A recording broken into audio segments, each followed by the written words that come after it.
స్తోత్రము కాదు, అది ఒప్పిదం కాదు, అది మనోహరము కాదు. మన ఇల్లు కట్టుకోవాలనుకున్నాం అనుకోండి, తప్పలేదు, కానీ అది మనోహరం అయితే దేవునికి కాదు. దేవునికి మనోహరమైనటువంటి విషయాలు ఒకటి ఇక్కడ చెప్పాడు. ఏంటంటే యెహోవాయే యెరూషలేమును కట్టు. మీరు నరహత్య చేయడం ద్వారా యెరూషలేమును కట్టాలనుకున్నారు అని ఆమోసు గ్రంథంలో అనుకుంటాను. ఇక్కడ ప్రవక్త చెప్తారు, సమ్ ప్రాఫెట్ ఎవరో ఆమోసు, మీకు రక్తము చిందించడం వల్ల, నరహత్య చేయడం వల్ల మీరు యెరూషలేము కట్టాలనుకుంటున్నారు. యెరూషలేమును కట్టాలి అని అనుకుంటే అది ఎవరు కట్టాలి? యెహోవాయే. యెహోవాయే యెరూషలేమును కట్టువాడు. యెరూషలేం అనేసి అంటే ఒకప్పుడు చారిత్రాత్మకమైన ఒక నగరం. ఎందుకు ఆ నగరాన్ని కట్టాలనుకున్నాడు అంటే ఆ నగరంలో దేవాలయం. కాబట్టి యెరూషలేము అనేసి అంటే ఒక నగరమే కాదు, యెరూషలేం అంటే ఒక దేవాలయం పేరు. అలాగే నూతన యెరూషలేం అనేసి అంటే మనకు తెలుసు కదా, ఏమనుకుంటాం మనం? దేవుని సంఘం. ఇదిగో నేను యెరూషలేము నీకు చూపించాలనుకుంటున్నా, ఎలాగుందయ్యా అనేసి అంటే తన భర్త కొరకు అలంకరింపబడినటువంటి అలాగుంది కదా. చూడండి, ఇంకా అలంకరింపబడలేదు. ప్రకటన గ్రంథం 21వ అధ్యాయం 9, 10 కలిసిందా? గొర్రెపిల్ల భార్యని నీకు చూపించేదను.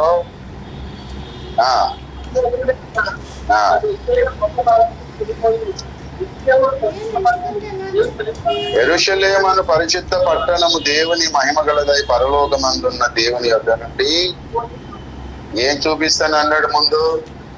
ఏంటి? గొర్రెపిల్ల యొక్క భార్య, పెండ్లి కుమార్తె అనగా గొర్రెపిల్ల యొక్క భార్య అని చెప్పి మళ్ళీ ఏం చూపిస్తున్నాడు? యెరూషలేము పరిశుద్ధ పట్టణం అని అంటున్నాడు. అంటే యెరూషలేము పట్టణాన్ని ఏమంటున్నాడు ఇక్కడ? అలాగే 2వ వచనం చూడండి, మరియు నేను నూతనమైన యెరూషలేమును ఆ పరిశుద్ధ పట్టణము తన భర్త కొరకు పెండ్లి కుమార్తెను దేంతో పోలుస్తున్నాడు? యెరూషలేము. యెరూషలేము దేంతో పోలుస్తున్నాడు? ఒక పట్టణంతో పోలుస్తున్నాడు కదా. ఒక పట్టణంతో ఒక అమ్మాయిని పోలుస్తున్నాడు. బైబుల్లో మనకు అక్కడక్కడ కొన్ని పట్టణాలు, కొన్ని నగరాలు, దేశాలు స్త్రీలతో పోల్చాడు. మన బబులోని ఎవరితో పోల్చాడు? ఒక స్త్రీ కదా. బబులోని కన్య, బబులోని వేశ్య, స్త్రీ అని మనకు తెలియపరిచాడు. అక్కడక్కడ ఇలాగ నగరాలను దేవుడు మరి ఒక స్త్రీతో పోలుస్తూ ఉండడం మనం చూస్తాం. అలాగే ఇక్కడ యెరూషలేముని ఒక స్త్రీ అనగా మన ప్రభువైన యేసుక్రీస్తు యొక్క భార్యతో పోలుస్తూ ఉన్నాడు. కాబట్టి యెరూషలేము అంటే ఒక పట్టణమే అయినప్పటికీ సంఘంతో దాన్ని పోల్చాడు. దేవుడు ఏం చేయాలనుకున్నాడట? యెరూషలేముని కట్టాలని. యెహోవాయే దాన్ని కట్టగలడు, ఎవరు కట్టలేదు. కడదాం అనుకున్న కట్టువాని ప్రయాస వ్యర్థమే. వితౌట్ యెహోవా, ఎక్సెప్ట్ యెహోవా, లేకపోతే ఆ యెహోవా లేకుండా యెరూషలేమును కట్టడం అనేది పాసిబుల్. యెరూషలేముని యెహోవాయే కట్టాలి. ఎందుకంటే అసలు ఇశ్రాయేల్ పోగు చేసేది ఆయన. ఇశ్రాయేల్ పోగు చేసేది ఆయన. ఆయన పోగు చేయకపోతే యెరూషలేముని కట్టే లాభం. మనుషులు కట్టగలరేమో కానీ ఒక బిల్డింగ్ ని, ఒక పట్టణాన్ని మనుషులు పోగు చేయగలరా? పోగు చేయరు.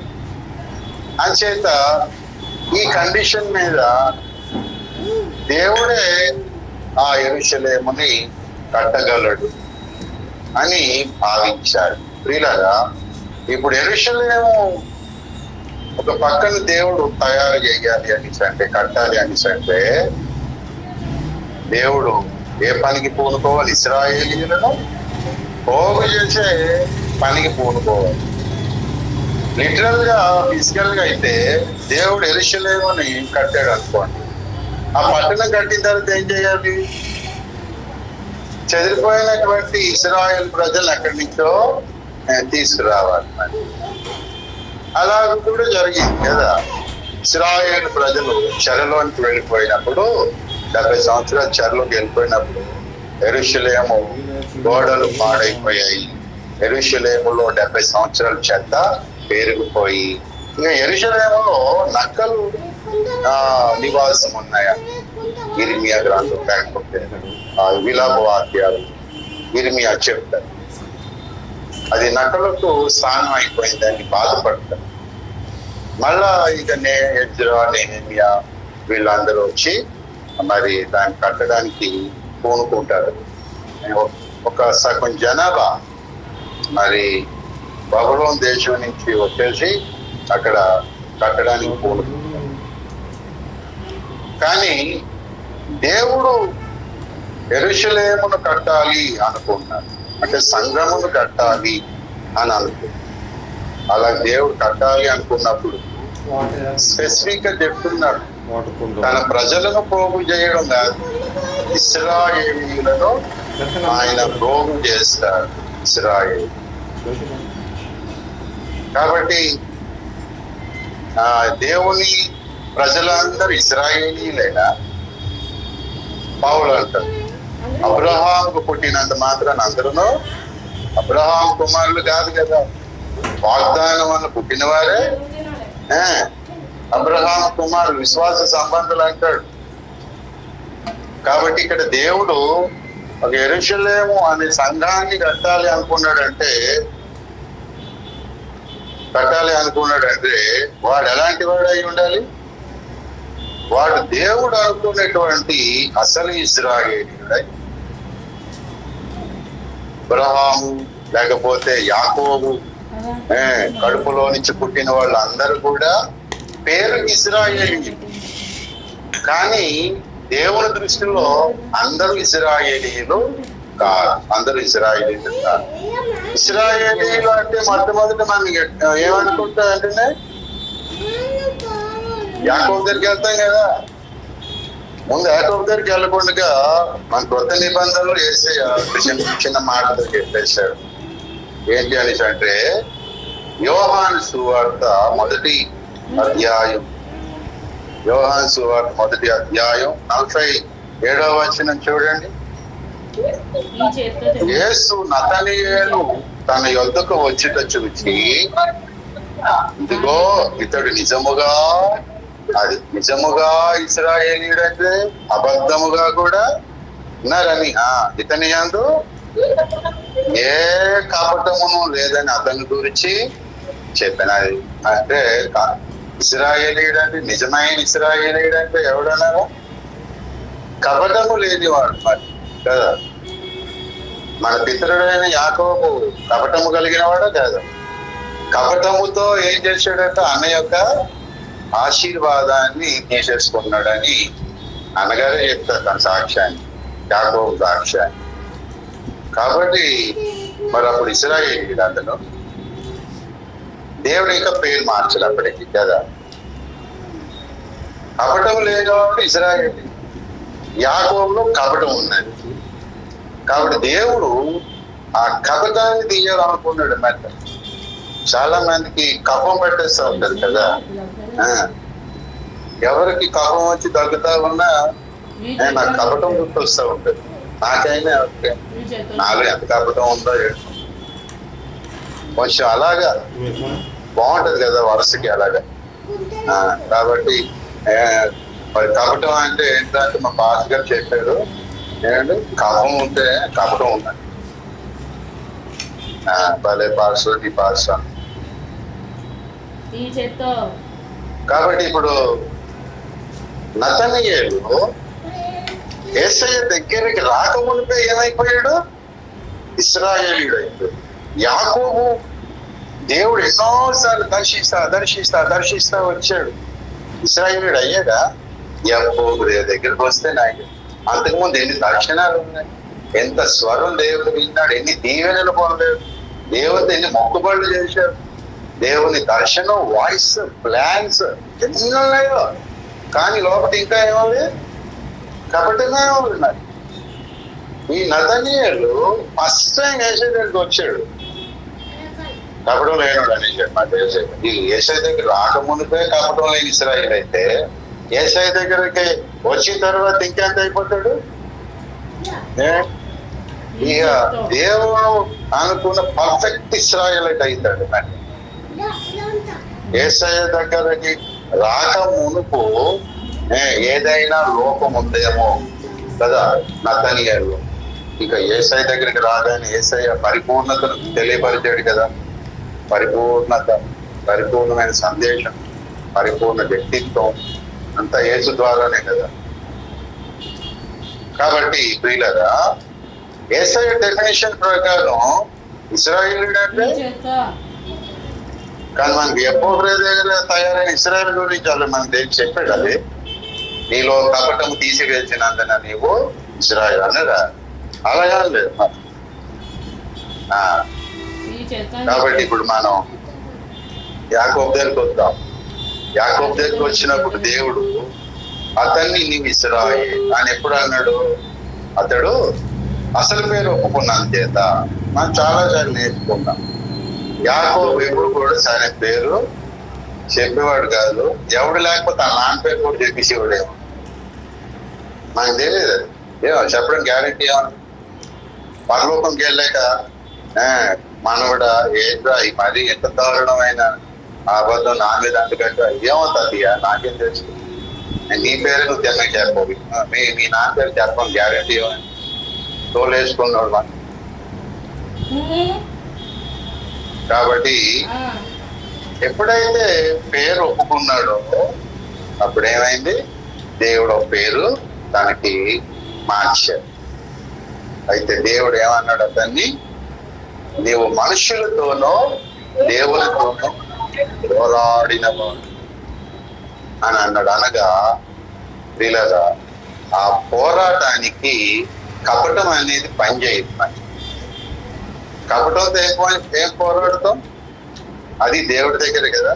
మనుషుల దగ్గర అయితే మన నాటకాలు, మన కపటాలు, నాన్నగారి దగ్గర చెల్లింది, అన్నయ్య దగ్గర చెల్లింది, మామ దగ్గర చెల్లింది, మొదటి భార్య దగ్గర చెల్లింది, ఎంతమంది దగ్గర చెల్లిందో, ఇంక దారిలో ఎంతమంది దగ్గర చెల్లిందో మనకి తెలియదు. కానీ చాలా మంది దగ్గర చెల్లింది ఆయన కపట నాటకం అంతా కదా. ఇక దేవుడి దగ్గరికి వచ్చేసాక ఇంకా కపటంగా అక్కడ ఏమైనా మాట్లాడితే దేవుడు ఏం చేస్తాడు? అప్పుడు ఒక్కాలు ఎరుగుతాడు, లేకపోతే ఇంకొక కాళ్ళు, ఇంకా కపటంగా ఉంటే 2 చేతులు, ఇంకా మెడ, ఏ విరుగుతుంటే విరుగుతూ ఉంటాడు మనిషి. యాకోబు ఒక కాలు ఎరగొట్టి బుద్ధి వచ్చింది ఆయన. మరి 2వ కాలు ఎందుకు ఎరగొట్టించుకోవడం అని ఒక కాలు ఎరగొట్టు. కానీ యాకోబుకి ఏమైంది? కపటం ఇరిగిన దాంట్లో పోయి ఉంటుంది అన్నమాట. దేవునికి స్తోత్రం. పిల్లరా, ఆ చొప్పున యేసయ్య ఇచ్చిన డెఫినేషన్ ప్రకారం, యబ్బోకు రేవు దగ్గర వచ్చిన డెఫినేషన్ ప్రకారం ఇప్పుడు ఇశ్రాయేలీయులను పోగు చేయు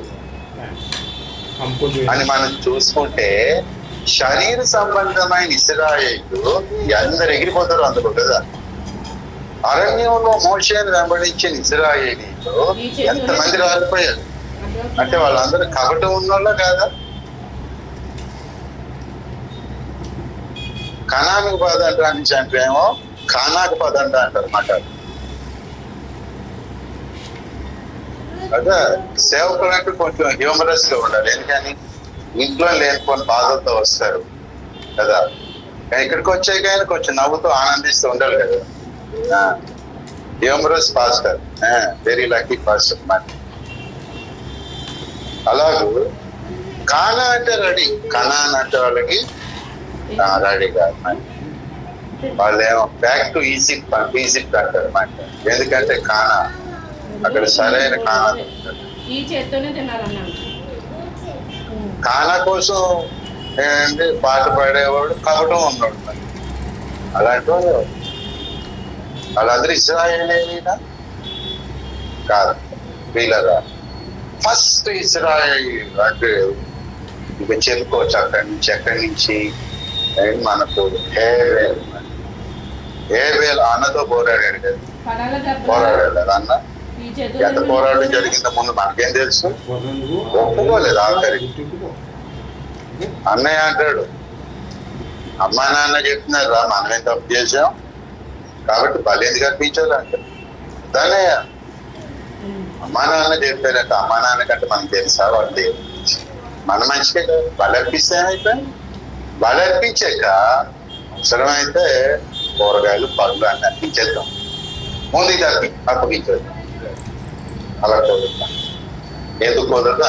ఆ మాత్రం డిస్కషన్ జరిగిందండి అన్నదమ్ముల దగ్గర. మన ఇంట్లో ఏసై నమ్మనోడు ఏసై నమ్మినోడు ఉంటే చిన్న చిన్న వాదోపవాదాలు అవుతాయి కదా. సత్య సంబంధి అబద్ధ సంబంధికి అవదు ఆ మాత్రం చెప్పవా? ఆశ రగులుతుంది కదా, ఏదైనా ఉంటుంది, కయ్యని అడుగుతా ఉంటుంది. వాళ్ళకి ఎన్నిసార్లు జరిగిందో కానీ జరిగే సత్య సంబంధం కావాలి. ఒప్పుకోలేదు మాట, ఒప్పుకోలేదు. కయ్యను సిద్ధాంతం అంతేకాదు ప్రియులగా అతడు మనుషులతో దేవునితో ఏ విధంగా పోరాడుతుంది, దేవునితో అతనికి కూడా ఏంటి మరి ఒక ఊహ మాత్రమే. మరి కయ్యం చెప్తుంది ఒకవేళ రైట్ ఏమో కదా అని ఏమైనా ఆలోచనలు వస్తా ఉంటే, కాదు అమ్మ నాన్న చెప్పాను ఒకవేళ రావు, ఒకవేళ అది తప్పితే ఏంటి అతడు మనిషితో పోరాడు ఉంటాడా లేదా? పోరాడు కదా. అది దేవునితో కూడా పోరాటం జరుగుతుంది.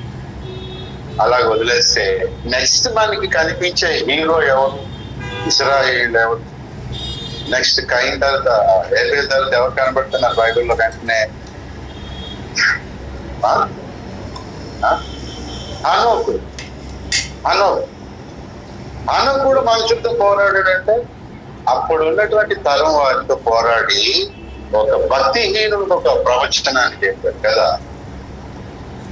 కాబట్టి అతని టైంలో కూడా నెఫీళ్ళు ఉన్నారు కదా, మరి అప్పుడు కూడా మనుషులతో పోరాడు. అంతేకాదు ఇంట్లో వాళ్ళతో పోరాటం జరిగే ఉందన్నమాట. అలాగే దేవునితో కూడా పోరాటం జరుగుతుంది అన్నోడు. ఎలాగంటే సరే ఓపిరా గారు చెప్పారు, సరే అన్నోకు నేను వెళ్తున్నాను, మరి నా లోకానికి నేను వెళ్ళిపోతున్నానంటే ఆధారంగా ప్రభు ఇంతవరకు కలిసి నడిచాము, నేను వచ్చేస్తానంటే నువ్వు వస్తావా? మీ భార్య ఒప్పుకుంటుందా? పిల్లలు ఒప్పుకుంటుందా? మొన్న పుట్టాడు కదా ఆఖరుడు చంపాడు, వాడు ఏమిస్తాడేమో. విన్నారా? ఇలా చెప్పారు అయ్యగారు. నేను విన్నాను, వాళ్ళ అమ్మగారు చెప్పారు. ఆమెకి ఎవరో చెప్పారు, ఏమో భక్తులు వాళ్ళు దేవుడు చెప్పే ఉంటాడు. కాబట్టి దేవుడు అలాగంటాడు, మీ ఆవిడేమంటదేమో, ఆఖరుడు చంపాడు ఏమంటాడు, వాడు ఏడుస్తుంటాడు కదా అంటే అవి ఎవరైతే ఏడుస్తే ఏడని, నేను మాత్రం నీతో వస్తానని దేవుడు మరొకసారి ఆలోచించాను. లేదు నీకు ఆలోచించేది ఏం లేదు. అదే ఏంటది? ఒక రకమైన పోరాటం. దేవుడికి లాభంగా ఉంటుంది కానీ ప్రశ్నలు వేస్తూ ఉంటాడు. ఆ తర్వాత అక్కడికి వెళ్ళిపోయిన తర్వాత ఏంటో ప్రభు ఇలా తీసుకొచ్చాను, నేను అనవసరంగా వచ్చేసాను అని మళ్ళీ అనుకుంటాడు. ఇశ్రాయేలు కూడా అదే కదా గొడవ, ఏదో ఇంకేదో జరిగిపోతుంది ఇక్కడ. వాళ్ళు ఫస్ట్ గుర్తొచ్చింది ఆర్షియం సంఘం వాళ్ళకి సమాధి గుర్తొచ్చింది. మరి ఆర్షియం ఫాదర్ గారు ఏమంటారు తెలిసిన, మీరు చనిపోయిన తర్వాత వెంటనే సమాధి చెయ్యాలి అంటే ఇక్కడికే రావాలంటే వీళ్ళు అమ్మ బాబు మన చచ్చిపోగానే ఏ మున్సిపాలిటీ వాడు తీసిరేస్తాడు అని భయం వేసి ఆ సమాధి కోసం తెచ్చుకెళ్ళిపోతుంది. కాబట్టి హనోకుతో కూడా దేవుడు కొంచెం డిస్కషన్ పెట్టి ఉంటాడు. ఒకసారి ఆలోచించు అని, ఇంకా ఆలోచించేది ఏం లేదు. నువ్వు వెళ్తున్నా కదా, నువ్వే చూసుకుంటావు. ఆఖరికి హనోకుడు ఏమయ్యాడు? ఇటు మనుషులతో, జైంట్స్ తో, భక్తిహీనులతో పోరాడి దేవుని కొరకు విశ్వాసంతో నడుస్తూ ఆఖరికి దేవునితో కూడా పోరాడి వెళ్ళిపోయారు. అతన్ని ఏమనాలి? ఇశ్రాయేలు. ఆ తర్వాత నోవాహు కూడా ఇక బంధువులతో, అక్కడ ఉన్న జైంట్స్ తో, పతీలతో ఇక సేమ్ టు సేమ్ ఆనోకలాగా వచ్చేసి దేవుడు చెప్పాడు ఒక ప్లాన్, వాడ కట్టాలి అని. మళ్ళీ దేవుడే అంటే మరి కట్టగలవా ఆనోకు? అంతమంది భక్తిహీనులు ఉన్నారు, నెపీలు ఉన్నారు, కట్టగలవా అని అంటాడు. మళ్ళీ దేవుడే కడతాను ప్రభు అని సమ్ డిస్కషన్ జరుగుతుంది. అక్కడ కూడా గెలిచేసిన వాడు కాబట్టి నోవాహు కూడా ఇశ్రాయేలు. ఇక తర్వాత మళ్ళీ ఎవరు కనబడతారు మనకి? అబ్రహాము ఆయన ఇంటి దగ్గర ఎంత పోరాటం చేసి, వాళ్ళ నాన్న దగ్గర ఎంత పోరాటం చేసి, వాళ్ళ నాన్న సత్యగాని బయలుదేరలేకపోయాడు. ఈయన కన్నానికి హారాన్లో పెంట పెట్టాడు వాళ్ళ నాన్న. వెళ్ళనివుడు, ఆయన కదలడు, వెళ్ళని బంధువర్గం ఉన్న ఊళ్ళతో వదిలేసిపోతా ఉంటే ఎవరు పోతారు? అలా వచ్చినప్పుడు కణాల్లో కననైట్స్ ఉన్నారు, నెబీల్, వాళ్ళతో పోరాటం. ఆ తర్వాత లోతు కాపర్లతో పోరాటం. జయించుకుంటా వస్తా దేవునితో కూడా పోరాటం. ఎలాగా? లోతు కోసం దేవుని దగ్గర బేరసారాలు ఆడుతా ఉన్నాడు. 50 మంది ఉంటే వదిలేస్తావా? 40 మంది ఉంటే వదిలేస్తావా? ఆఖరికి 5, 10 మంది వదిలేస్తావా అన్నాడు. దేవుడు ఇంకా అక్కడ ఉన్నాడు అనుకో, 4 ఉంటే వదిలేస్తావా అంటే. ఎందుకంటే లోతు భార్య ఇద్దరు పిల్లలు అంటాడేమో. దేవుడికి అర్థమైపోయింది, సరేలే నాకు తెలుసులే అనుకోండి. అంటే ఇదేంటిది? సర్వశక్తి గల దేవుడు న్యాయం తీర్చడా? భక్తిహీనులతో నీతిమంతులు పనులు చేయనా అని ఇలా మాట్లాడుకుని వస్తారు. ధూళి వంటి వారు మాట్లాడుకుని వస్తారు, తెగించి మాట్లాడతాను అంటాడు కదా. ఇదేంటిది? ఒక టైప్ ఆఫ్ మెంటల్ వార్ఫేర్ మాట. దేవునితో పోరాటం అని. మొత్తానికి ఏమయ్యాడు? అబ్రాహాం గెలిచాడు, దేవుడు గెలిచాడు. అబ్రాహాం గెలిచేసాడు. సరేలే ఒప్పించేస్తారు అలవకులాగా అన్నట్టు. దేవుడు ఇంకా ఉంటే ఇంకేమంటాడని చెప్పి దేవుడు దుర్మని వెళ్ళిపోయాడు. దేవుని స్తోత్రం. అబ్రాహాం గెలిచేసాడు. ఏంటి అబ్రాహాం అంత ఆనందంగా ఉన్నావు? ఆడితే దేవుడిని ఒప్పించేసాను ఆయన, లేకపోతే అయిపోయింది మటాజ్ మనోడు. ఇక ఆ తర్వాత ఇసాకు, యాకోబు మన పితరుడు యాకోబు పోరాడు మనకు తెలిసిందే. ఆ తర్వాత మోషే ఏంటి పోనీ యోసేపు పోరాడు అన్నలతో తెలిసిందే. దేవునితో పోరాడు ఎలాగో తెలిసిన, అతడు చెప్పిన మాట నెరవేరేంత వరకు యెహోవా వాక్కు అతన్ని నా పరిశోధించుకుంటాను. 105 చూడండి. ఇవన్నీ మనకి తెలిసిన స్టోరీస్, చరిత్ర భాగాలే. అయితే ఇశ్రాయేలు అనే కోణంలోంచి మనం ఎప్పుడు ధ్యానించుకోలేదు కాబట్టి దేవుడు ఈ దినాన్ని నా తలంపు ఇచ్చాడు. 105వ కీర్తన 19 చూడండి.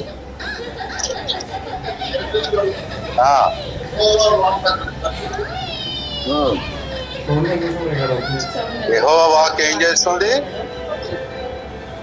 పరిశోధిస్తా ఉంది. అంటే ఏం చేస్తుంది? అతడేమో ఒక మాట చెప్పేసాడు, దాదాపుగా 3 ఇన్సిడెంట్ చెప్పాడు మాట. చెప్పా కదా, అది నెరవేరే వరకు నా వైపు చూడాలండి. బైబిల్ చదివేస్తున్నారేమో పనిలో పనిగా. ఆ అవకాశం నేనేమో.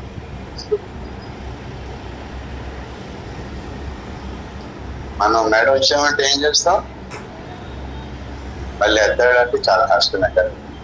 వాక్యం మీద ఇంట్రెస్ట్ ఉంటే ఏం చేస్తాం? అలా చదువుకి వెళ్ళిపోతుంటాం.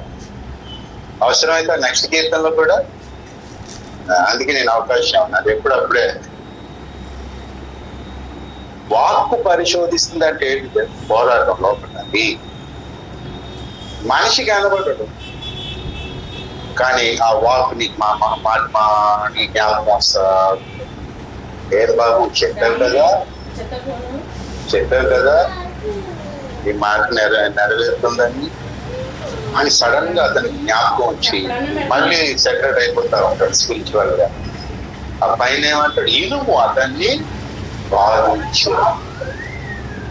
ఇనుము అతన్ని బాధించిన దానికంటే యెహోవా వాక్కు పరిశోధించి ఇంకా గట్టిగా ఉంటుంది పరీక్ష. ఆ మానసికమైనటువంటి ఆ పోరాటం ఇంకా బలంగా ఉంటుంది. మనకు తెలుసు కదా, మనల్ని ఎవరు కొట్టిన దానికంటే మనల్ని మాట అన్నదే ఎక్కువ ఉంటుంది కదా మనకి. అమ్మయ్యా వచ్చాం కదా అంశంలోకి. అలాగే యెహోవా వాక్కు పరిశోధిస్తుందంటే ఎలాగుంటుంది? దేవుని వాక్కు వచ్చి నువ్వు ఇలాగున్నావు అంటే అది ఎలాగుంటుంది? భయం వేస్తూ ఉంటుంది. అదే ఒక పోరాటం. యోసేపు కానీ యోసేపు కూడా ఏమైపోయాడు? ఇటు అన్నలతో పోరాడాడు, అటు దేవునితో పోరాడాడు, దేవుని వాక్కుతో పోరాడాడు. లేదా ఇశ్రాయేలీయుడు అయిపోయాడు. దేవునికి స్తోత్రం. వాళ్ళ అన్నలు ఏమయ్యాడు తర్వాత సంగతి. వాళ్ళు ఇశ్రాయేలే. ఎందుకంటే 12 గోత్రకర్తల పేర్లు ఆ భార్య పట్టణంలో ఉన్నాయి. అలాగే ప్రియులారా, మోషే కూడా ఏం చేశాడు? మనుషులతో పోరాడాడు, ఐగుప్తులో ఉన్నోతో పోరాడాడు. ఆ తర్వాత ఏమో దేవునితో ఎలా పోరాడాడు? దేవుడు పిలిచాడు, మోషే నువ్వు మరి అక్కడికి వెళ్ళాలి, ఐగుప్తుకి వెళ్ళాలంటే నోటి మాంద్యము గలవాడను ప్రభువా నేను అంటే గెలిచేశాడు. నోటి మాంద్యం గలవాడిని అంటే గెలిచాడు. అంతకుముందు ఏమనుకున్నాడు? ఇశ్రాయేలుని ఎలా విడిపించాలని ప్లాన్ వేస్తున్నాడు. నా ద్వారా తన సహోదరుని విడిపిస్తాడని వారు నమ్ముతారని అనుకున్నాడు కదా. మనకి అది అపోస్తల కార్యంలో ఉంటుంది. కానీ తాను అనుకున్నాడు జరగలేదు కదా. ఎందుకంటే తన యుక్తి, తన సకల విద్యల యొక్క జ్ఞాన బలం, తన శారీరక బలం ఇదంతా మూటగట్టి ఇశ్రాయేలు ప్రజలు తెద్దాం. దేవుడు అలా 40 years ఇస్తాడు. ఒప్పుకుంటాడా లేదా? నేను నోటి మాంద్యం గలవాడుగా నత్తి వారి పెదవుల చేత నేను మాట్లాడతానని అన్నాడు కదా యెషయా గ్రంథం 28వ అధ్యాయంలో. అదా ఇప్పుడు నువ్వు అంటే ఆ స్టేజ్కి వచ్చాడు. మరి నత్తివాడను, నోటి మాంద్యం గలవాడను ఒప్పుకున్నా చూసావు, గెలిచాడు. మరి దేవుడితో పోరాడి గెలిచాడు. ఇక వచ్చేస్తా ఉంటే దారి మధ్యలో మళ్ళీ దేవుడు చంపాలనుకున్నాడు కదా. ఆ శస్త్రంలో చంపేయాలనుకున్నాడు కదా దేవుడు, చంపాలనుకున్నాడు. మళ్ళీ అక్కడికి గెలిచాడు లేదా? అలా ఆవిడ సపోర్ట్తోని చెప్పరేంటండి? ఇంకా గెలిచే స్టోరీ కదా, ఇంకేం చెప్తాను సరే. ఇప్పుడు నేను ఎలా గెలాలా అని ఆలోచిస్తున్నాను కదా. మోషే కూడా ప్రజలతో పోరాడి, నేను దేవుడితో పోరాడి గెలిచాడు. ఒకవైపు ఏమో దేవుడే ఒప్పించి కావాలని బలవంతం చేసి పంపినట్టు ఉంటుంది కదా. అంతేకాదు మోషే నోటి మాంద్యం గలవాడని అని ఒప్పుకోవడం, గెలవడం అని దేవుడితో పోరాడి. అలా ప్రియులారా, ఇంకా ఎందరో చరిత్ర. దావీదైనా మనుషులతో పోరాడి, దేవుడితో కూడా పోరాడి. ఎలా పోరాడు? 51వ కీర్తన ఆ పోరాటమే. 51వ కీర్తన పోరాటం. శత్రుము కలవలన కలిగెడు సకల బాధలను అందరంగము కలుషములచే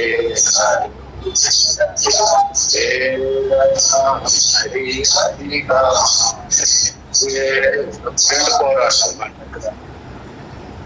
శత్రువులు ఉన్నారు బయట, లోపల అంతరంగం లోపల ఉన్నాడు. బయట పోరాటానికి దావీదు వాళ్ళతో కాదు పోరాడి గెలవడం. వస్తే నాతో రా అని లోపల కూడా ఉన్నాడు. బయట ఆ లోపల ఉన్నవాడిని రేపాడు మన దేవుడు. దేవా నీ కృప చెప్పున నన్ను నరిగిన హృదయము కదా, అలక్ష్యం చేయవు కదా అంటే దేవుడు ఓకే అని గెలిచేశాడు దావీదు దేవుడితో పోరాడి. హల్లెలూయా. వీళ్ళరా అలాగే మనకెందరో వీళ్ళందరూ ఎక్కడికి వచ్చారు? కపటము లేని వ్యక్తులుగా వచ్చేసారు. మన వీళ్ళందరూ కూడా ఇశ్రాయేలీలయ్యారంటే హృదయంలో కపటము లేక, వేషము లేక దేవుని యొద్దకు ఏంటి మరి ఇశ్రాయేలుగా యథార్థవంతులుగా వచ్చేసారు. అంతేకాదు పౌలు అంటాడు ఇశ్రాయేలీయుడు అంటే ఈ పద్ధతి చొప్పున అని అంటాడు. గలతీ 6:15 త్వరగా. క్రొత్త సృష్టి పొందుటయే గాని సున్నతి పొందుటయందు ఏమీ లేదు, పొందకపోవటయందు ఏమీ లేదు. ఈ పద్ధతి చొప్పున నడుచుకున్న వారందరికీ దేవుని ఇశ్రాయేలు. ఈ పద్ధతి చొప్పున నడుచుకునేవారు ఎవరు? దేవుని ఇశ్రాయేలు అనేసి అంటే పిల్లరా, యేసు క్రీస్తు యొక్క సిలువను మనం నమ్మి, కేవలం ఆ క్రీస్తు యొక్క సిలువను మనం నమ్మితే చాలు. ఇక్కడ మాత్రం ఇదే పద్ధతి. దాన్ని ఏమంటాడు? క్రొత్త సృష్టి. కొత్త సృష్టి హృదయంలో జరగాలి కానీ శరీర అవయవం మీద సున్నతిగా. హృదయములో సున్నతే సున్నతి కదా, బాహ్యములకు సున్నతి. హృదయములో యూదుడైన వాడే యూదుడు, అంతరంగంలో మార్పు కలిగిన వాడే ఇశ్రాయేలీయుడు. వాడే కొత్త సృష్టి. కొత్త సృష్టి అనేది దేవుడు ఒక్క దినంతో చేసాక్షాడు. 6 దినాలు దేవుడు పట్టింది కదా, గ్యాప్ ఇచ్చి 6 దినాలు. దాన్ని మనం ఎన్నోసార్లు ధ్యానం చేస్తాం. మనలో కూడా నూతన సృష్టి స్టార్ట్ అయిపోయిందా?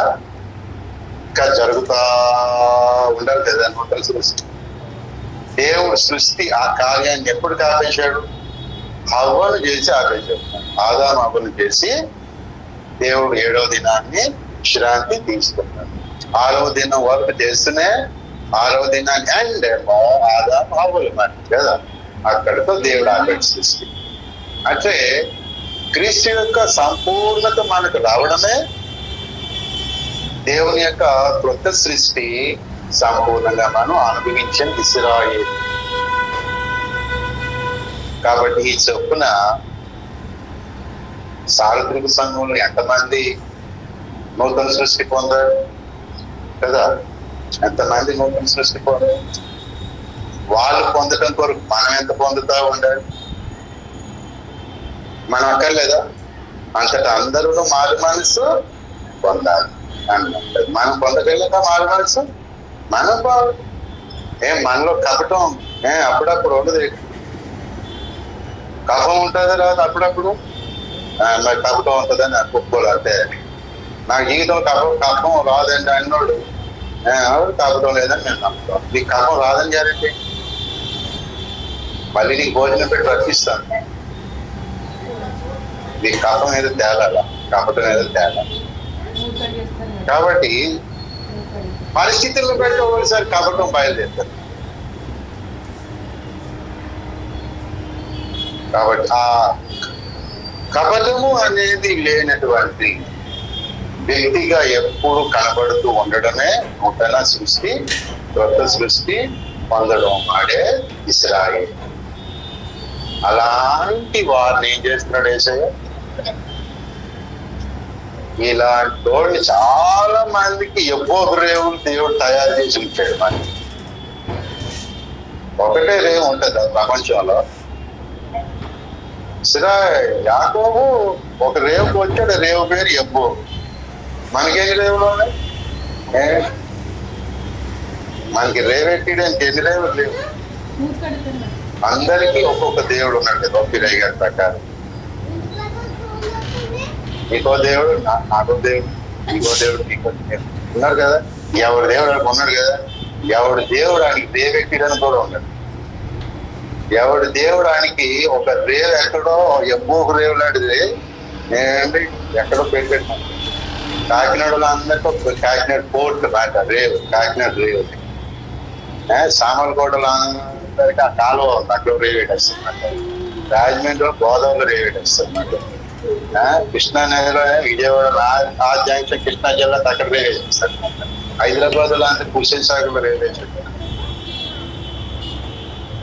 ఎంత తెలుసు, ఎక్కడ పడితే అక్కడ రేవులు ఉన్నాయా లేదు, ఉన్నాయంటే అర్థం ఇస్రాయల్ తీర్చాడు ఆయన.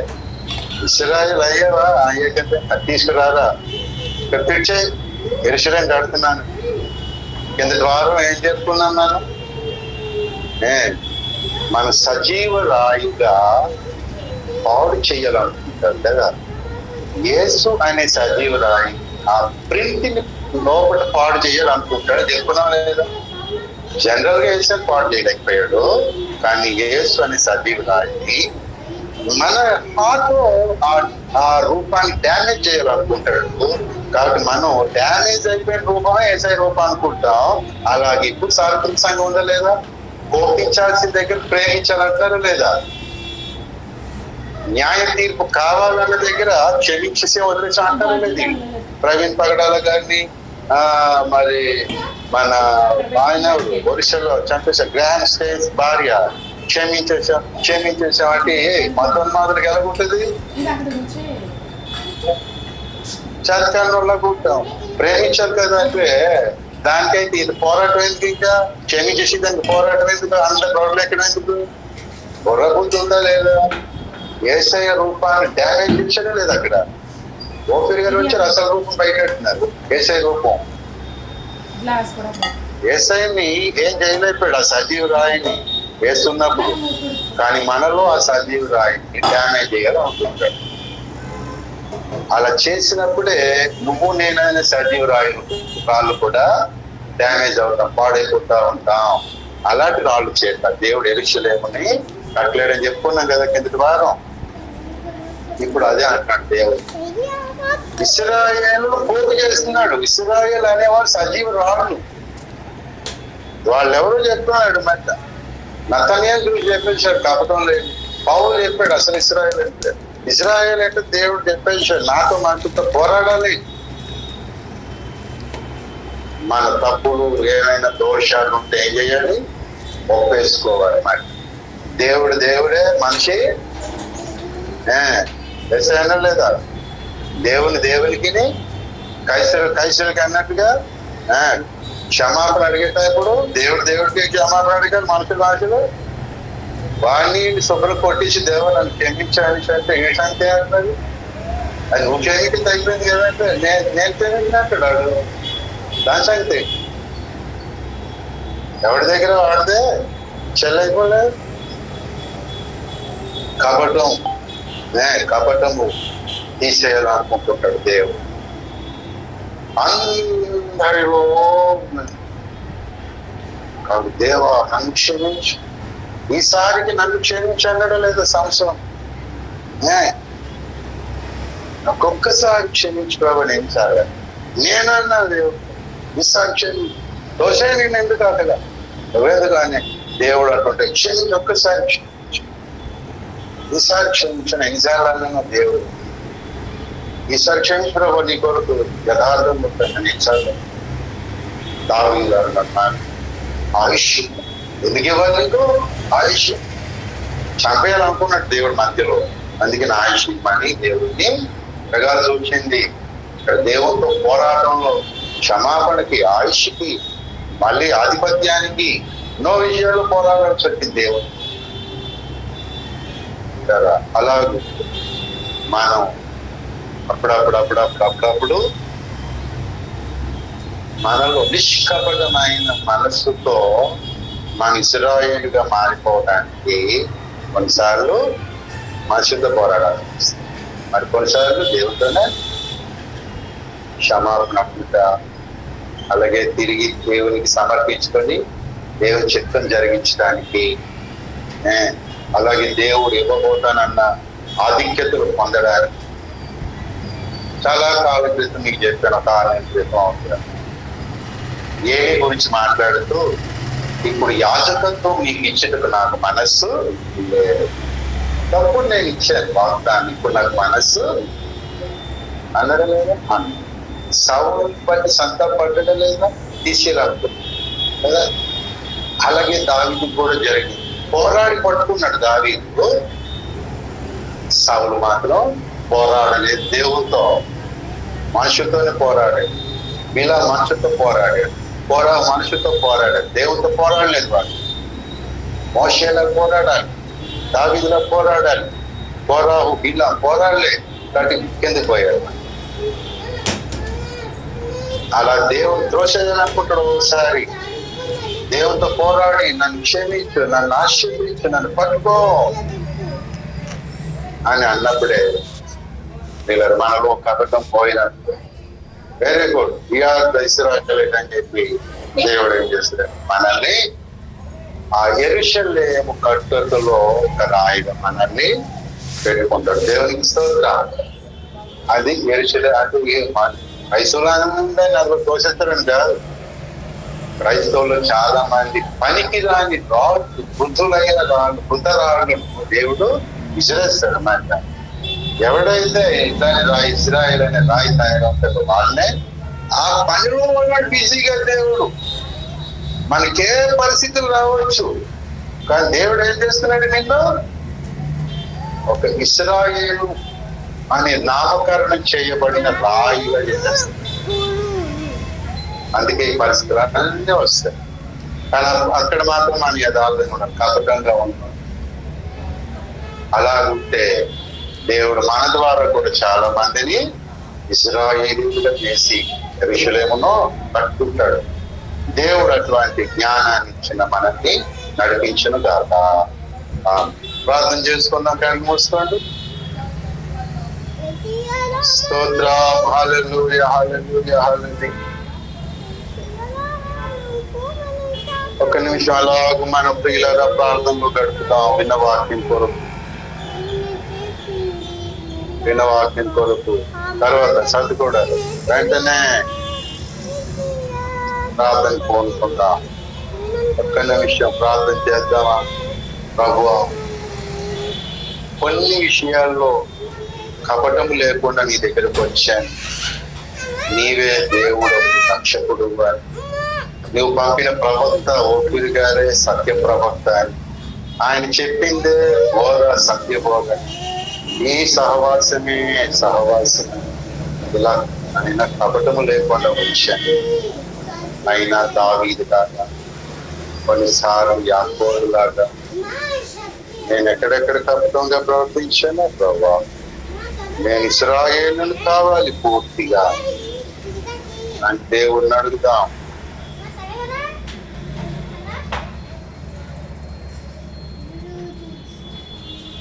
యెరూషలేమును ఆయన కట్టాలనుకుంటున్నాను. ఇలా మనం చాలా జాగ్రత్తగా ఉంటారు. బిలాము కాలేకపోయారు, కోరాహు కాలేకపోయారు, ఎందరో కాలేకపోయారు. రాజుగా ప్రభువా నన్ను క్షమించమని, నన్ను శుద్ధించే, నేను ఇశ్రాయేలుగా ఉండాలి.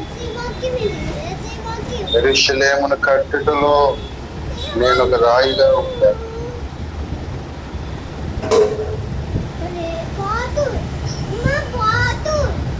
మంచిది ప్రియులారా, మనం కర్మేలు ప్రార్థన చేస్తుందాం. ఒకరొకరు మనం ప్రార్థన చేద్దాం.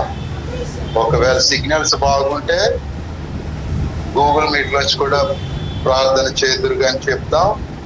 సిద్ధంగా ఉండండి. ఒకరు మందిరంలోంచి ఒకరు ప్రార్థన చేయండి, పురుషుల్లో నుంచి ఒకరు. కర్మేలంతా త్వరగా.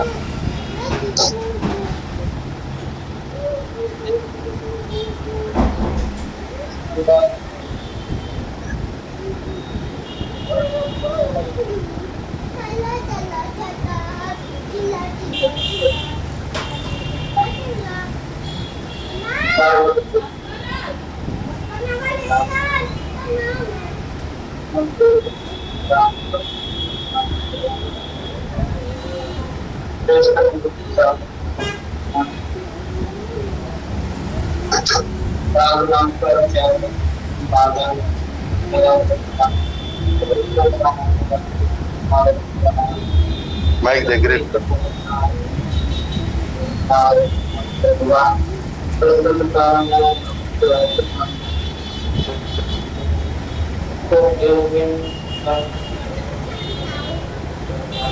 దయచేసి కావు ఉదాహరణ చేసుకుంటూ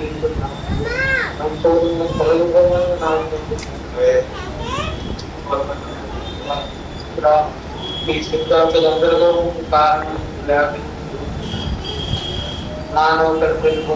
బోధన తండ్రి ప్రజల మనసున్న హృదయాల్లో తండ్రి రకరకాలుగా అభిప్రాయం వెళ్ళారు కోడలుగా కట్టు పరమాత్మ హృదయాన్ని వ్యక్తిగత ప్రతి ఖర్చు ప్రతి బంధకాలు రక్తంలో కాల్చి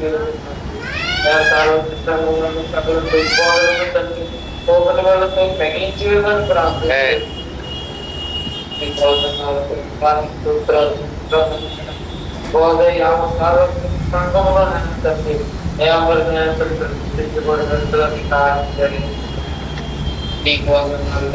స్తోత్రాలు నానా విధంగా వ్యతిరేకంగా సిద్ధాంతాలు దేవుని సేవకులను దుర్బోధలకు నడిపింది యజమాని కృతాత్మ దీర్ఘ సమయంలో అదృశ్యంగా జాగ్రత్త పడుతుంది అభిషేకులు దుర్బోధులకు నడిపించుకుంటున్నారు తెలియక ఎంతో మంది క్రైస్తవులు ప్రభావ మరి నేను తన అజ్ఞాన దశలో ఉంది ప్రభావ అందరూ బైబిల్ నుంచి కదా బోధిస్తున్నారు పరిశీలనగా తెలుసుకోలేక ప్రభావ అందరూ దుర్బోధనలో నడిచిపోతున్నారు దయచేసి సత్యతప్పుడు దర్శించండి ఆ దుర్బోధన అబద్ధ బోధ నుంచి బయటికి తీసుకురావాలని వేడుకుంటున్నాను ఈ నచ్చుకోవడానికి ఇష్టపడే దేవుడి కాదని నేను అంతరాంగా మార్పు పొందాలని నేను కోరుతున్నాను సకల డినామినేషన్ల పేరుతో నాయకులు గవర్నమెంట్ బిషప్లు సేవకులు విశ్వాసులు అందరికన్నా వేస్తున్నాము తెరవబడుతున్నా వారు మనసులో వేస్తున్నాము తెరవబడుతుగా దుర్బోధన తండ్రి సార్వత్రిక సంఘములు చెప్పేరు బోధనను బయటికి పారదలున్నట్టుగా ప్రతి ఒక్కరు కోరుకున్నట్లుగా తండ్రి సహాయం చేయతండి స్తోత్రాలు నీవే తండ్రి సంపూర్ణంగా సంఘం సత్యంలోనికి నేను తండ్రి ప్రార్థిస్తున్నాను.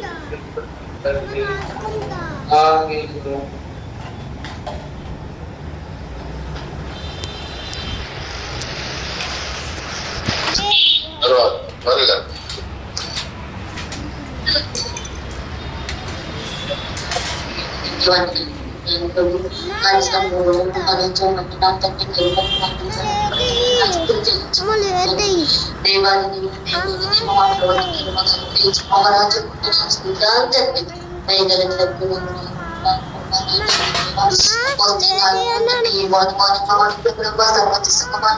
అదే బాధ బతుకుబడినట్టు సహాయం చేయండి ఆ బాధ శత్రుభక్తులని వేస్తున్నామలో సహాయం కార్యం కార్యం దేవుడు తండ్రి దేవ కార్యం జరిగించండి